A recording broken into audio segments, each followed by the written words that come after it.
The sound of metal scraping against concrete jolted me awake. I rushed to my window and froze. There, in the pale morning light, stood a woman with perfectly coiffed blonde hair, hunched beside my RV, attempting to fasten a boot to my front wheel. My security camera captured her every move, her determined expression, the company logo on the device, the trespassing on my property. 24 years in law enforcement had taught me to remain calm in crisis, but watching someone violate my property with such blatant disregard for the law made my blood boil. I grabbed my phone and documentation folder. She thought she was dealing with a stubborn retiree who would eventually surrender to her HOA tyranny. She had no idea that the eyesore, recreational vehicle she was so desperate to remove, was actually a fully equipped sheriff's mobile command center. And I had absolutely no intention of backing down. After 24 years of dedicated service in the sheriff's department, I finally decided it was time to hang up my badge and embrace retirement. I had saved diligently, planned meticulously, and at last found the perfect home in Whispering Pines, a quiet suburban neighborhood with tree-lined streets, well-maintained properties, and what appeared to be a friendly community atmosphere. The two-story colonial house with its spacious driveway and fenced backyard seemed ideal for this new chapter of my life.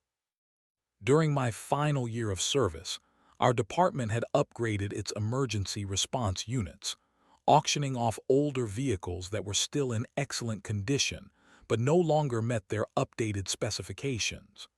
When I saw our Mobile Command Center listed for auction, I could not resist. I had spent countless hours inside that vehicle during emergency situations, natural disasters, and community events. There was a sentimental attachment I could not ignore, so I placed the winning bid and became the proud owner of what would become my retirement project. I spent 6 months converting the interior of the mobile command center into a comfortable recreational vehicle, while maintaining much of its original communication equipment. The exterior still retained some of its official markings and distinctive appearance, though I had removed the emergency lights and official department insignia as required by law. The result was a unique RV that stood as a testament to my career, while providing me with the means to enjoy road trips and continue serving my community through volunteer work. My arrival at Whispering Pines was met with genuine warmth from most neighbors. The Anderson family across the street brought over a homemade apple pie. The elderly couple next door offered a comprehensive guide to local amenities. Even the neighborhood children showed curiosity about my unusual RV, which I proudly showed off, explaining how the communication systems worked and sharing appropriate stories from my law enforcement days. I noticed the homeowners association signs posted throughout the community, but did not give them much thought.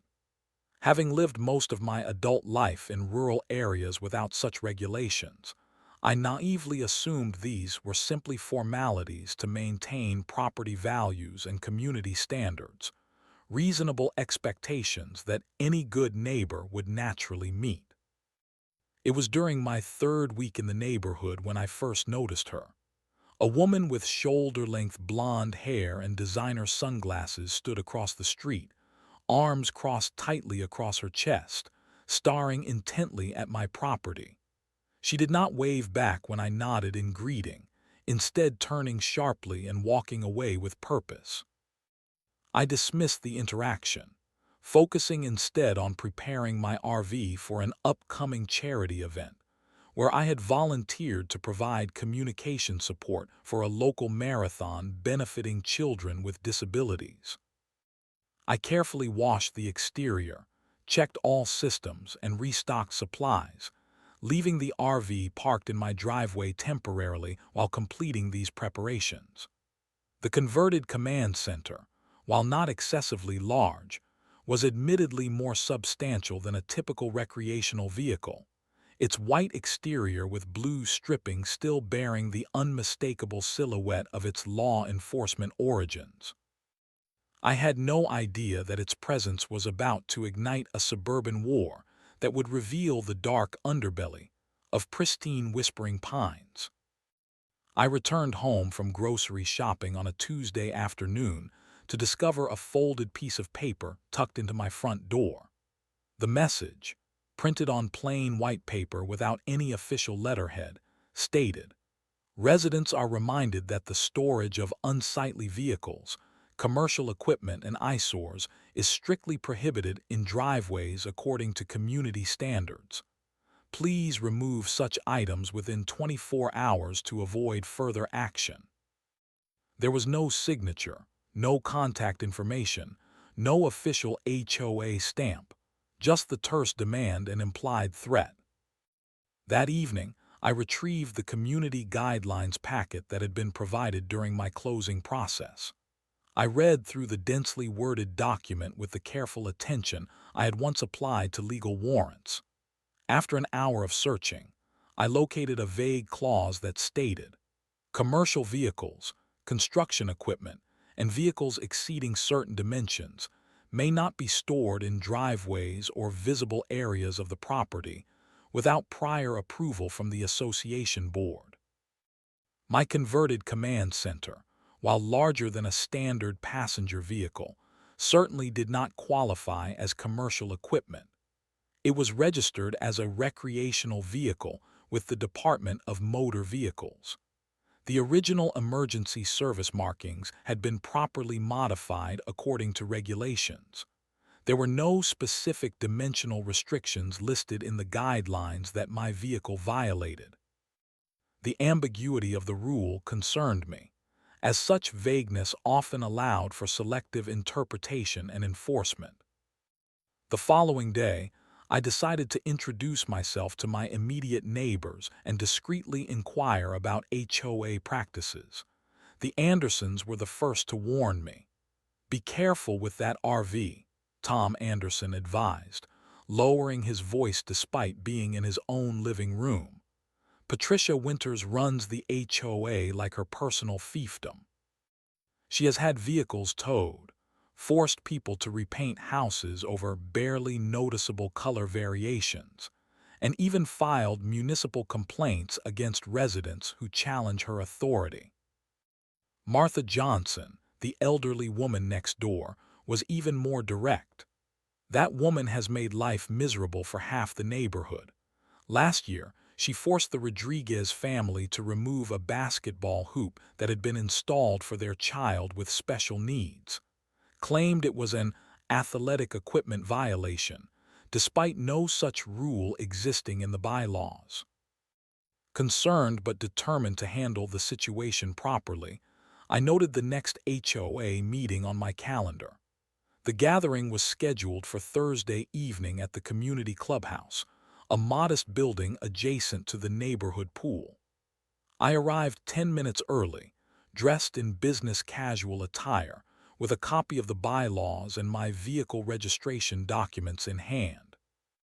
The community clubhouse quickly filled with approximately 30 residents. Most sat quietly, eyes down, with the resigned expression of citizens enduring an obligatory civic duty rather than participating in meaningful community governance. At precisely 7 o'clock, Patricia Winters called the meeting to order.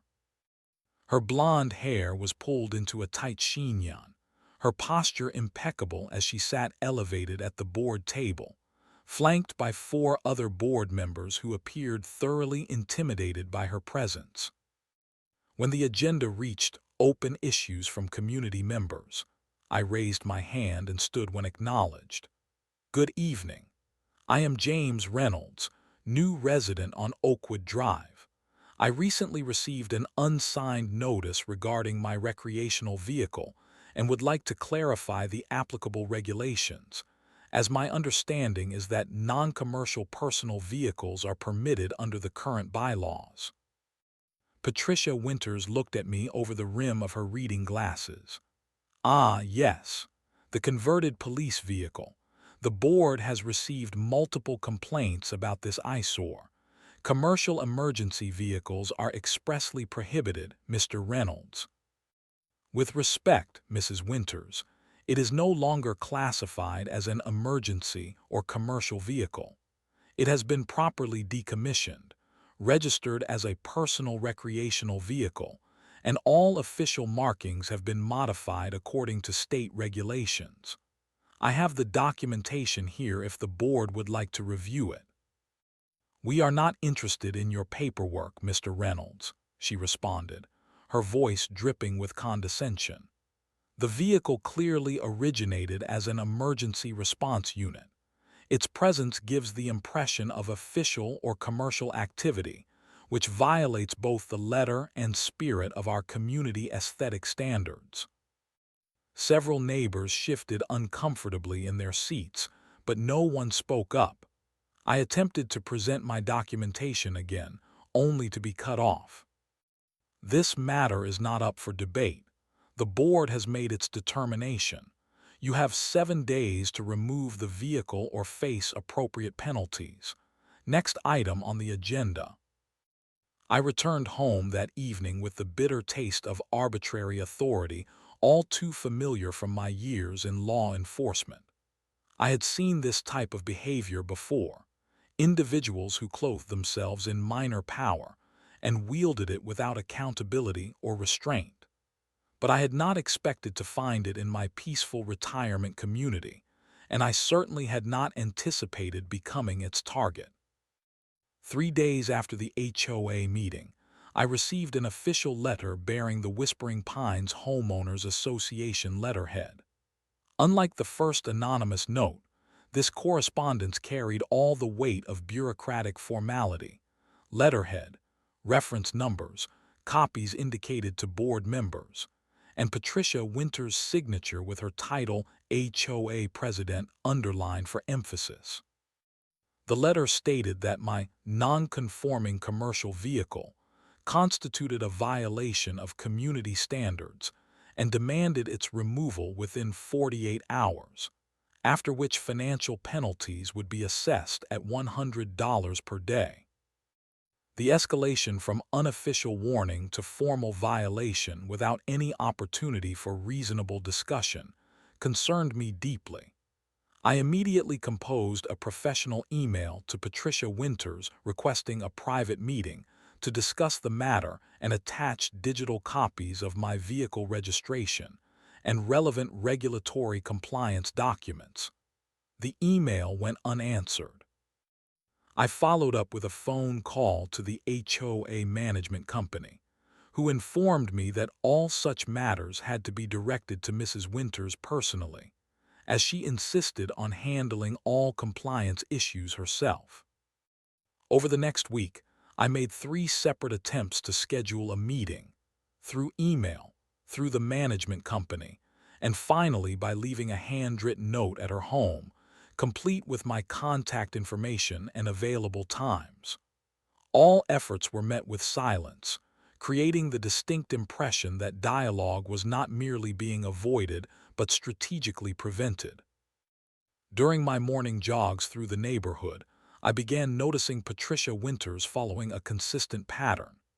Each day between 9:15 a.m. and 9:30 a.m., she would walk slowly past my property with her smartphone raised, taking multiple photographs of my home and particularly of my RV.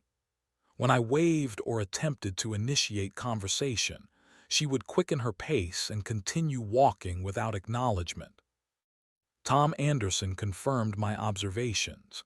"She does this to everyone who crosses her," he explained while helping me unload gardening supplies from my car. "Documents everything like she is building a case file. Last summer, she took daily photos of the Miller family's yard renovations for 2 months straight, eventually filed complaints with both the HOA and the city building department, even though they had all the proper permits." The situation intensified when I observed Patricia leading a group of 3 well-dressed individuals, presumably potential new board members or HOA committee appointees, on a tour of the neighborhood. The group stopped directly across from my house, where Patricia pointed repeatedly at my RV while speaking animatedly. Though I could not hear her words, her dramatic gestures and the disapproving head-shaking of her companions made the nature of the conversation abundantly clear. 2 weeks after the initial formal notice, a second violation letter arrived via certified mail. This communication escalated both in tone and consequence, stating that my continued noncompliance would result in daily fines increasing to $200 after the first week, potential property liens, and the possibility of the offending vehicle being removed from the premises at owner's expense. The letter concluded with a reminder that I had signed agreement to HOA covenants when purchasing my property, with the implication that legal action would be forthcoming if necessary. Growing increasingly concerned about the situation, I contacted Michael Brennan, a former colleague from the sheriff's department who had transitioned to practicing law specializing in property disputes. After reviewing my documentation and the HOA communications, Mike advised documenting everything meticulously. This has all the hallmarks of selective enforcement and possible procedural violations, he noted. Keep records of every communication. Photograph your vehicle and property daily to establish its consistent condition, and note any similar vehicles in the neighborhood that are not receiving violation notices. Do not move your RV off property yet. That could be construed as admission of violation. Stand your ground but remain meticulously professional in all interactions. Following Mike's advice, I installed discrete security cameras covering my driveway and property perimeter. The investment proved invaluable almost immediately.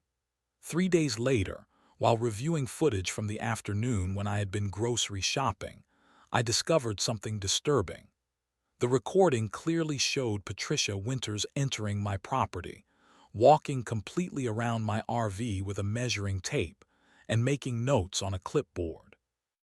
She then proceeded to measure the distance from my RV to the property line, actually crossing onto my lawn to do so. The brazen trespassing stunned me.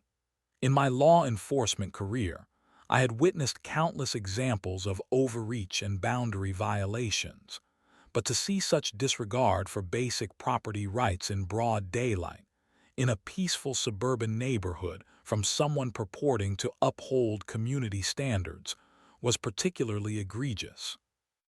I transferred the video footage to secure storage and made 3 copies of all relevant documentation.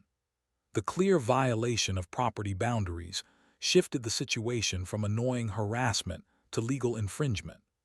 As I reviewed the trespassing footage for a third time that evening, watching Patricia's confident stride across my property line without hesitation or apparent concern, I realized that this conflict had progressed beyond simple HOA overreach. This was now about fundamental rights, legal boundaries, and the abuse of position, familiar territory from my professional life that I had never expected to encounter in retirement. The security light activated in my driveway, illuminating Patricia Winters standing at the edge of my property, smartphone raised toward my RV. Our eyes met through the window, and rather than retreating, she deliberately took another photograph before turning and walking away. The implied message was clear. Escalation would continue regardless of legal propriety or personal boundaries. The battle lines were now unmistakably drawn. The certified letter arrived on a Monday morning, its official appearance now familiar enough to make my stomach tighten before even opening the envelope. Inside, a formal notice printed on HOA letterhead stated unequivocally, "Final notice of violation and intent to remove. Your continued noncompliance regarding the unauthorized commercial vehicle on your property has been documented over a period exceeding 30 days. Per Section 8.3 of the Covenant, Conditions and Restrictions, The homeowners association will exercise its right to remove said vehicle from the premises at 9:00 a.m. on Wednesday, May 12th. All towing and storage expenses will be charged to the property owner, in addition to accumulated daily fines totaling $2,300 to date. The letter concluded with a statement that the matter was now considered closed for discussion, with a copy of the towing company contract attached as a formality. The document was signed by Patricia Winters and stamped with the official HOA seal, giving it the appearance of irrefutable legal authority. My years in law enforcement had taught me the value of preparation and documentation. The previous week, I had expanded my security system to include 4 additional cameras with enhanced night vision capabilities, ensuring complete coverage of my property. I transferred all existing footage to secure cloud storage and created an organized file system for all HOA communications, photographs, and personal documentation relating to the dispute. I contacted Sheriff Michael Donovan, my former supervisor who had become county sheriff after my retirement. We had maintained a cordial relationship, occasionally meeting for coffee or attending department functions together. I explained the situation, emphasizing that I was not requesting official intervention, but rather seeking advice on how to properly document and address what appeared to be coordinated harassment. "This sounds like classic overreach, Jim," Sheriff Donovan commented after hearing the complete chronology. "The selective enforcement aspect particularly concerns me. Have you noticed any other recreational vehicles or work trucks in the neighborhood that haven't received similar treatment?" His question prompted me to conduct a thorough survey of Whispering Pines. Over the next 2 days, I discreetly photographed and documented 7 work trucks, 3 boats on trailers, 2 RVs significantly larger than mine, and numerous commercial vehicles parked throughout the community. None of their owners, when carefully questioned, reported receiving any violation notices regarding their vehicles. Even more revealing was my conversation with Eduardo Rodriguez, whose landscaping truck had been parked in his driveway for over 5 years without incident. "Mrs. Winters actually uses my company for her garden maintenance," he explained. "Never said a word about my truck until I disagreed with her at an HOA meeting about the proposed pool renovation budget. The next day, violation notice. It disappeared after I agreed to do her personal landscaping at a discount." This pattern of selective enforcement based on personal favor or retribution emerged repeatedly as I spoke with more neighbors. The community's fear of Patricia Winters' authority became increasingly apparent, many speaking only behind closed doors, some refusing to discuss the HOA at all, others visibly nervous even when confirming basic facts about neighborhood practices. My research took an unexpected turn when I examined the attached towing contract more carefully. The company listed, Winters End Towing and Recovery, seemed vaguely familiar. A public records search confirmed my suspicion. The business was registered to Robert Winters, Patricia's husband. This clear conflict of interest explained the aggressive push toward vehicle removal rather than reasonable accommodation or discussion. Each towed vehicle represented direct financial benefit to the Winters family. Armed with this information, I visited the county clerk's office to review municipal codes regarding residential vehicle restrictions. The city ordinances explicitly stated that personal vehicles including boats, RVs, and converted special-purpose vehicles were permitted on residential properties, provided they were registered to the homeowner, maintained in operational condition, and parked on approved surfaces such as driveways. While HOAs could impose additional restrictions, they could not contradict base municipal rights without specific variance approvals filed with the county, which Whispering Pines had never obtained. As Tuesday evening approached, the night before the threatened towing, I made final preparations. I positioned my vehicle precisely according to municipal regulations, confirmed all cameras were functioning properly, and placed my documentation in easily accessible locations. I contacted Mike Brennan again, asking him to be available by phone the following morning if legal intervention became necessary. At 5:47 a.m. on Wednesday, my security system alerted me to movement near my driveway. Through the live camera feed on my smartphone, I watched in disbelief as Patricia Winters, dressed in dark clothing and accompanied by a man carrying towing equipment, approached my RV. The man remained at the sidewalk while Patricia proceeded directly to my vehicle, removed something from her purse, and knelt beside the front wheel of my RV. The high-definition camera captured every detail as she attempted to place a wheel boot on my vehicle, an unauthorized and illegal act of tampering with private property occurring 6 hours before the time specified in her own written notice. I immediately activated the property lights by remote control, illuminating the driveway with sudden brightness. Patricia startled visibly, but did not immediately retreat, instead hurrying her efforts to secure the device. I recorded the live feed while simultaneously calling the non-emergency police line to report trespassing and attempted property tampering in progress. Only when a patrol car turned onto our street did Patricia finally abandon her effort, hurrying back to where the man waited. They quickly departed in a pickup truck bearing the Winters Inn Towing logo, leaving the boot device still partially attached to my wheel. The responding officer, Deputy Wilson, was a former colleague I had trained years earlier. He documented the scene, took my statement, reviewed the security footage, and removed the improperly placed boot. His official report noted both the trespassing and the attempted property tampering, creating an official record of Patricia Winters' illegal actions that transformed the situation from a neighborhood dispute into a legitimate legal matter. As I watched Deputy Wilson's patrol car pull away, I knew we had reached the breaking point.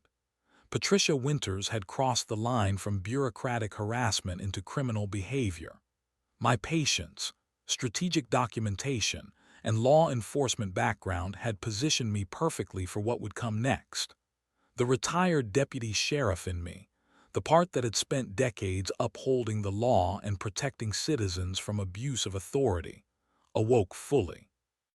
It was time to respond not just as a homeowner, but as someone intimately familiar with the proper exercise of authority and the consequences of its abuse. The morning after the failed boot attempt, I initiated what my former colleagues would have recognized as a coordinated response strategy. My first call was to Sheriff Donovan, not as a friend seeking advice, but as a citizen reporting a pattern of harassment culminating in criminal trespassing and property tampering.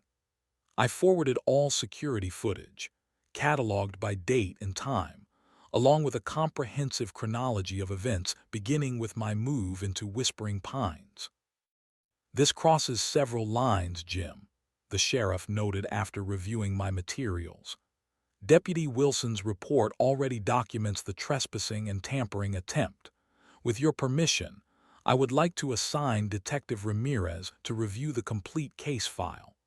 This pattern suggests possible criminal harassment and potential abuse of HOA authority for personal financial gain." With law enforcement documentation underway, I turned my attention to the HOA's legal foundation.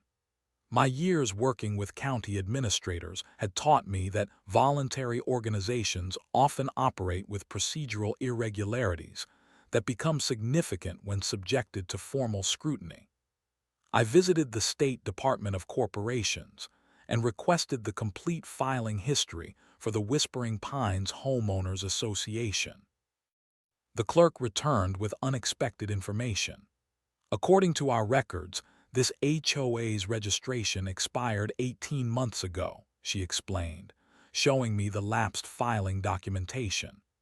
They failed to submit required annual reports and financial disclosures for 2 consecutive years. Without current registration, they have no legal authority to impose or collect fines, place liens, or enforce non-safety-related restrictions. This revelation explained the increasingly aggressive tactics. Patricia Winters likely knew the HOA lacked proper legal standing and was attempting to achieve compliance through intimidation rather than legitimate process. I obtained certified copies of all relevant state records documenting the lapsed registration status. My next step involved formal documentation of the vehicle's legal status. I contacted the Department of Motor Vehicles and requested an official vehicle classification letter confirming my RV's registration as a personal recreational vehicle. I also arranged for an official inspection by the Sheriff Department's Vehicle Standards Division, who provided written certification that all required modifications for decommissioned emergency vehicles had been properly completed. Armed with this documentation, I consulted with Mike Brennan to develop a comprehensive legal response. We prepared a formal cease and desist letter addressing 3 key issues: the documented trespassing and property tampering, the HOA's lapsed legal registration, and the conflict of interest regarding the towing company. The letter demanded immediate termination of all enforcement actions, withdrawal of all imposed fines, and a formal board review of Patricia Winters' conduct as HOA president. "This is airtight, Jim," Mike confirmed as we finalized the document. "The combination of criminal complaint, procedural violation, and documented conflict of interest creates significant personal liability for anyone continuing to pursue enforcement. I recommend delivering this at the next HOA meeting rather than sending it privately. Public exposure often prevents attempts to dismiss or minimize such serious issues." The timing proved fortunate. An emergency HOA meeting had been scheduled for Thursday evening, with the agenda listing enforcement action, Reynolds property, as the primary discussion item. The meeting notification included language authorizing the board to take all necessary measures to resolve ongoing violations, clearly indicating Patricia's intention to escalate matters further despite her failed towing attempt. I prepared methodically for the confrontation, organizing my documentation into clear visual presentations and rehearsing a precise, professional delivery that would focus on facts rather than emotions. I invited Mike to attend as my legal representative and asked 2 neighbors who had witnessed Patricia's selective enforcement practices to accompany me for moral support. On Wednesday afternoon, I received an unexpected visit from Detective Ramirez, who informed me that the investigation into Patricia Winters had uncovered additional concerns.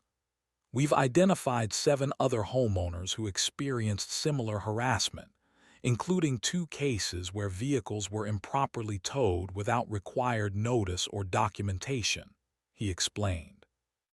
"The district attorney's office is reviewing the evidence for possible criminal charges related to misuse of authority, filing false reports, and engaging in business practices with undisclosed conflicts of interest." This information strengthened my position considerably, but also reminded me of the human cost of unchecked authority. Each of those 7 homeowners had experienced the same stress, frustration, and violation of rights that I was currently navigating. The difference was not in Patricia Winters' tactics, but in her choice of target, someone whose professional background had uniquely prepared them to document, challenge, and expose systematic abuse of power. As Thursday evening approached, I finalized my preparations with a sense of purpose that extended beyond my personal situation.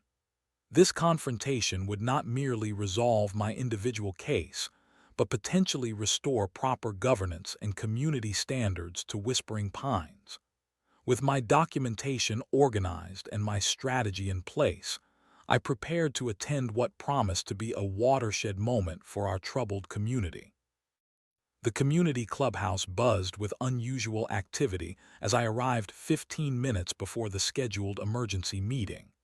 Word had spread throughout Whispering Pines that something significant would occur, drawing nearly triple the usual attendance. Residents filled every available chair, with latecomers standing along the walls. The energy in the room felt tense but expectant, like the atmosphere before a storm breaks. Patricia Winters and the board members entered precisely at 7:00 p.m., their expressions revealing varying degrees of concern and confusion. Patricia maintained her customary rigid composure, though her eyes widened momentarily upon seeing the unprecedented attendance. She arranged her materials methodically at the center of the board table, her movements deliberate and controlled despite the palpable tension. This emergency session of the Whispering Pines Homeowners Association will now come to order, she announced, striking her gavel with unnecessary force. Our agenda tonight focuses on ongoing compliance issues, specifically the commercial vehicle violation at 1428 Oakwood Drive. The board will present documentation of continued noncompliance and vote on authorization for vehicle removal and appropriate financial penalties. Patricia proceeded to display photographs of my RV, carefully selected to emphasize its size and former emergency vehicle characteristics, while minimizing its current recreational status. She presented a timeline of notices and what she characterized as the homeowner's deliberate disregard for community standards and board authority. Her presentation concluded with a recommendation for immediate towing, placement of a property lien for accumulated fines, and consideration of legal action for covenant violations. Before the board votes on these recommendations, she stated, scanning the room with confident authority, the homeowner may make a brief statement. Please limit your remarks to 3 minutes, Mr. Reynolds. I approached the podium carrying my documentation folder and a flash drive containing my presentation materials. Thank you, Mrs. Winters. I appreciate the opportunity to address the board and my neighbors. However, I will require more than 3 minutes, as I am presenting evidence of serious violations that affect every homeowner in this community. Without waiting for permission, I connected my flash drive to the meeting room's projection system. The screen illuminated with the first slide of my presentation, Whispering Pines HOA, Legal Status and Authority. I would like to begin by addressing the fundamental issue of legal standing, I stated calmly, advancing to an image of the official state documentation. According to the State Department of Corporations, the Whispering Pines Homeowners Association's registration expired 18 months ago. Without current registration, this body has no legal authority to impose fines, authorize removal of private property, or place liens.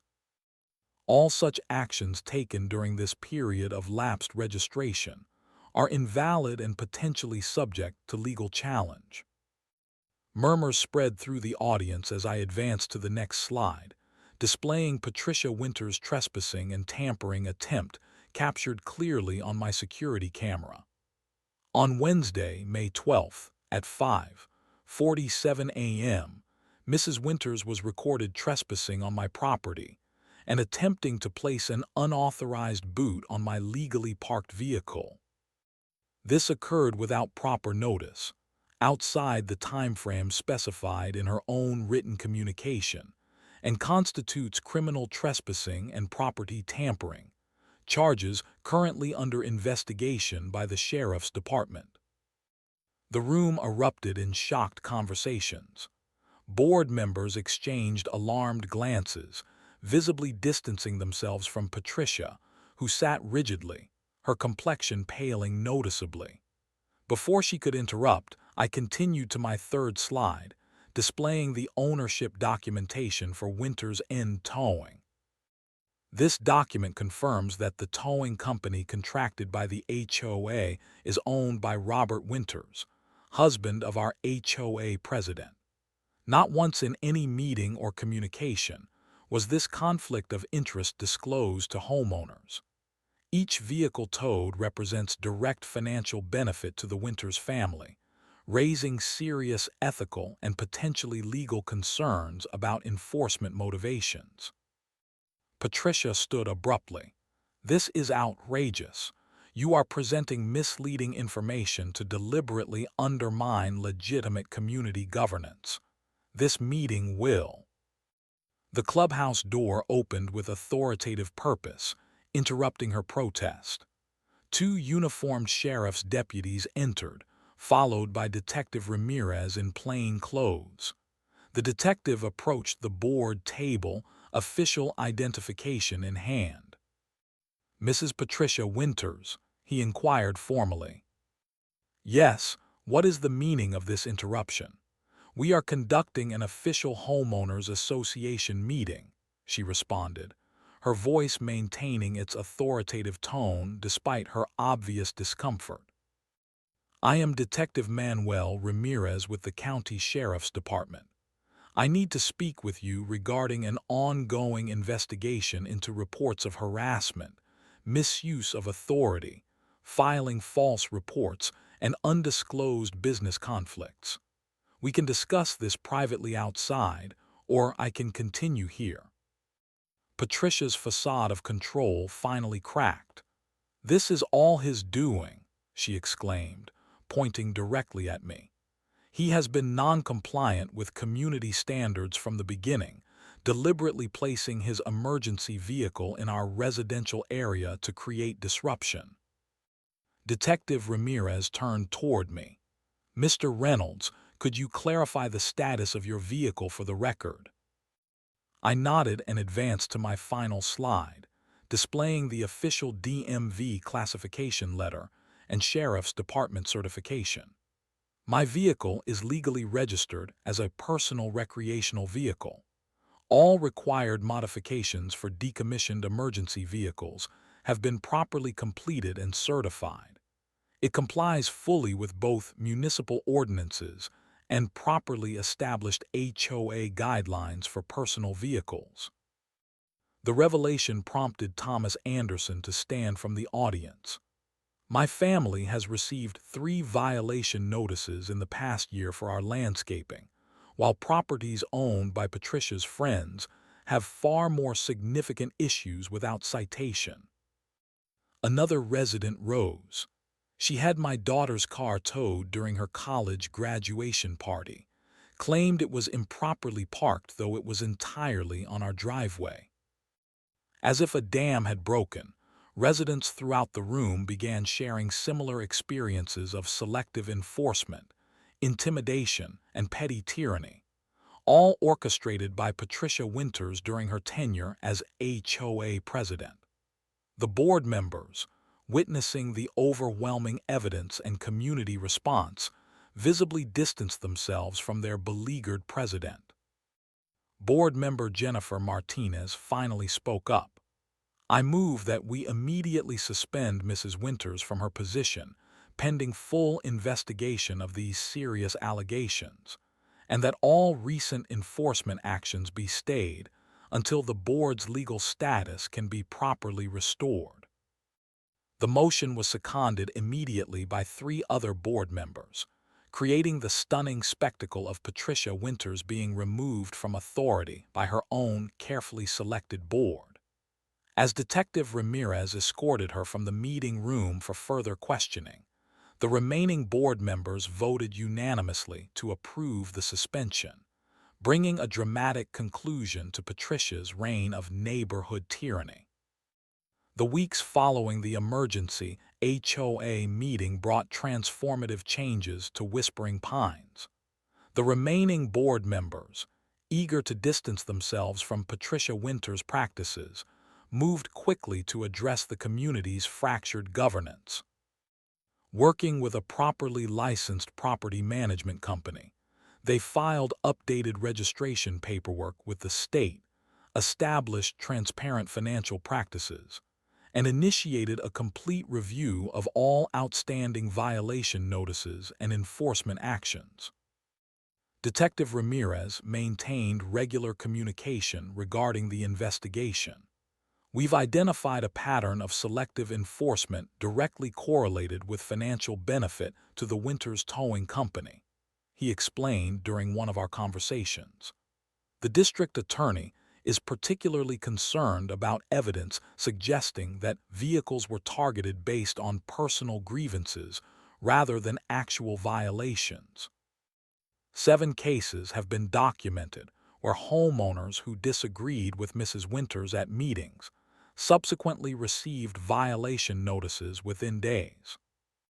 The investigation revealed that Winters End Towing had generated over $42,000 in revenue from Whispering Pines vehicles alone during the previous year, an astonishing figure for a community of only 120 homes.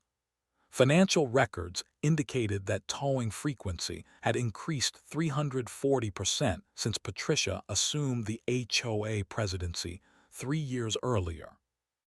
When formal charges were filed against Patricia Winters for criminal trespassing, attempted property tampering, and misuse of authority, the district attorney's office contacted me regarding pressing additional charges related to the documented harassment.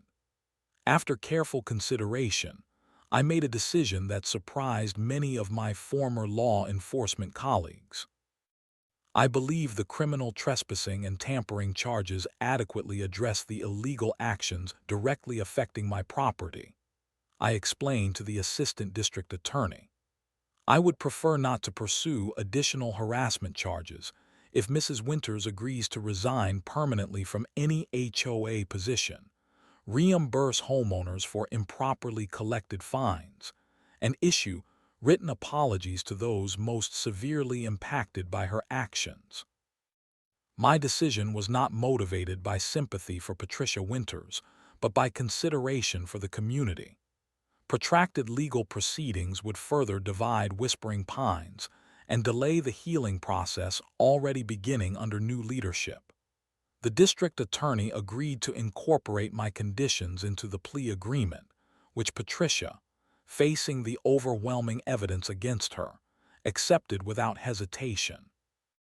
The Reformed Homeowners Association, now led by Jennifer Martinez and properly registered with state authorities, adopted new bylaws emphasizing community enrichment rather than punitive enforcement. They established an ethics committee specifically tasked with preventing conflicts of interest and ensuring consistent, fair application of community standards. Most significantly, they created a formal review process for all enforcement actions, requiring documentation and secondary approval before notices could be issued. During the first general meeting under the new leadership, the board officially acknowledged that my RV fully complied with both municipal regulations and HOA guidelines. They issued a formal apology for the inappropriate and unauthorized enforcement actions taken by the previous administration and canceled all associated fines and penalties. Similar resolutions addressed the grievances of other homeowners who had experienced Patricia's selective enforcement. As the community began healing from years of divisive leadership, I found unexpected opportunity to contribute positively to Whispering Pines. During a conversation about neighborhood safety concerns, I mentioned the communication capabilities of my converted command center. The vehicle still maintains functional emergency communication systems, weather monitoring equipment, and coordination capabilities, I explained to Jennifer. During my service, we used similar units to coordinate emergency response during natural disasters and major public events. This revelation sparked interest among board members concerned about hurricane season preparedness. After discussion with county emergency management officials, my RV was officially designated as an auxiliary communication point in Whispering Pines' updated disaster response plan. In the event of power outages or communication disruptions, my vehicle would serve as a neighborhood coordination center connect.